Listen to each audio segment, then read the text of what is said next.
ഭൂമിയിൽ അക്രമികളും കുറ്റവാളികളും ശിക്ഷിക്കപ്പെടുന്നില്ല. നല്ല കർമ്മം ചെയ്യുന്നവർക്ക് അർഹമായ പ്രതിഫലം ലഭിക്കുന്നുമില്ല. മരണം എല്ലാവർക്കും ഉണ്ടാകും. മരണശേഷം അത് ഉണ്ടാകുമെന്നും ഇവിടെ നഷ്ടപ്പെട്ടതെല്ലാം അവിടെ കിട്ടുമെന്നും അംഗീകരിച്ച് ജീവിക്കുന്നവർ എപ്പോഴും സന്തോഷരും സംതൃപ്തരുമായിരിക്കും. ഏകനായ ദൈവം അള്ളാഹു നീതിമാനാണ്. അവൻ നന്മ ചെയ്യുന്നവരോട് ഒരിക്കലും അല്പവും അനീതി കാണിക്കുകയില്ല. ഈ ഭൂമിയിലെ ജീവിതം പരീക്ഷണം മാത്രമാണ്, വളരെ താൽക്കാലികവും. ഇവിടെ അനീതിയും വിവേചനവും ഉണ്ട്. കണ്ണുള്ളവനും കണ്ണില്ലാത്തവനും ഉണ്ട്. ആരോഗ്യവാനും രോഗിയും ഉണ്ട്. കരുത്തരും ദുർബലരും ഉണ്ട്. പണക്കാരും പാവപ്പെട്ടവരും ഉണ്ട്. പണ്ഡിതന്മാരും പാമരന്മാരും ഉണ്ട്. പ്രതിഭാശാലികളും മന്ദബുദ്ധികളും ഉണ്ട്. ആണും പെണ്ണും ഉണ്ട്. ഇതൊക്കെ ഇങ്ങനെ സൃഷ്ടിച്ചത് അള്ളാഹു ആണെങ്കിൽ അന്തിമ തീരുമാനവും അള്ളാഹുവിനാണ്. പണമുള്ളവന്റെ അത്ര ബാധ്യത പാവപ്പെട്ടവനില്ല. ഓരോരുത്തരും പ്രവർത്തിച്ചതനുസരിച്ച് പരലോകത്ത് ലഭിക്കുക തന്നെ ചെയ്യും. അതുകൊണ്ട് സദാ പ്രാർത്ഥനാനിരതരായിരിക്കുക. അള്ളാഹുവിന്റെ വിധിയിൽ വിശ്വാസം അർപ്പിക്കുക. ക്ഷമ പാലിക്കുക. കർമ്മനിരതമായ ജീവിതം നയിക്കുക. ജീവിത യാഥാർത്ഥ്യങ്ങളെ മനസ്സാ അംഗീകരിക്കുക. അസൂയ അകറ്റുക. പരീക്ഷണങ്ങളെ ധീരമായി നേരിടുക. മുഖം സദാ പ്രസന്നവതിയായും സന്തോഷമായും ഇരിക്കുക. മടുപ്പിനോട് വിട പറയുക. നമ്മളെക്കാൾ താഴെയുള്ളവരെ ശ്രദ്ധിച്ച് നമ്മൾ അനുഭവിക്കുന്ന സുഖ സൗകര്യങ്ങളിൽ സന്തോഷിക്കുക. കിട്ടിയത് കൊണ്ട് തൃപ്തിപ്പെടുക.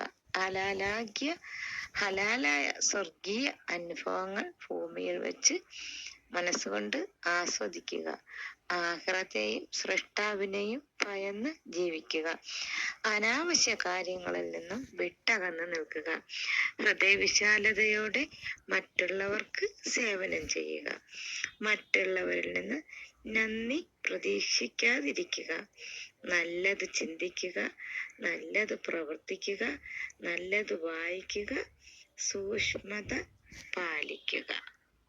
ഇത് മുഴുവൻ കേൾക്കുകയും പ്രവർത്തിക്കുകയും ചെയ്യുന്ന എൻ്റെ സഹോദരി സഹോദരന്മാർക്ക് ഹൃദയം നിറഞ്ഞ നന്ദി പറയുകയാണ്. നിങ്ങൾ കമന്റ് ചെയ്യുകയും സബ്സ്ക്രൈബ് ചെയ്യുകയും ചെയ്യുമ്പോഴാണ് എനിക്ക് വീണ്ടും മുന്നോട്ട് പോകാനുള്ള ഒരു പ്രചോദനം ഉണ്ടാകുന്നതും അത് മുഖേന എനിക്ക് ചുറ്റുമുള്ള സാധുക്കളെ സഹായിക്കാനും കഴിയുന്നതുമാണ്. ഇനി ഞാനൊരു ചോദ്യം ചോദിക്കുകയാണ്.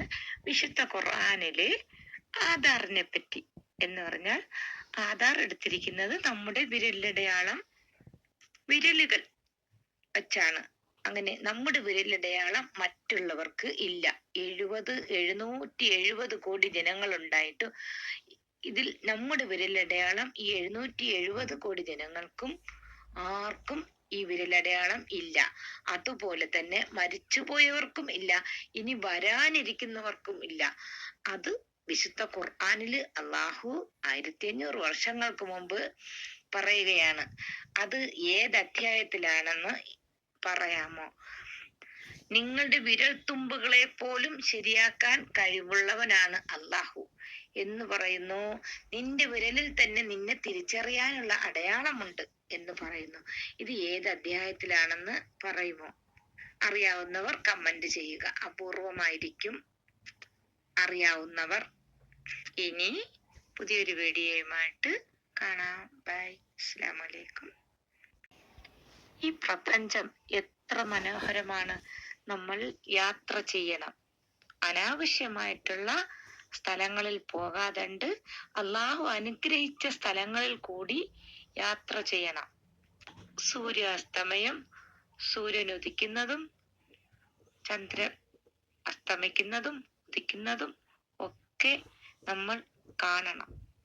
സൂര്യനെ പറ്റിയും ചന്ദ്രനെ പറ്റിയും നക്ഷത്രങ്ങളെ പറ്റിയും ആകാശത്തെ പറ്റിയും അള്ളാഹു സത്യം ചെയ്ത് പറയുന്ന അധ്യായങ്ങളുണ്ട്. അതേതാണെന്ന് പറയുമോ?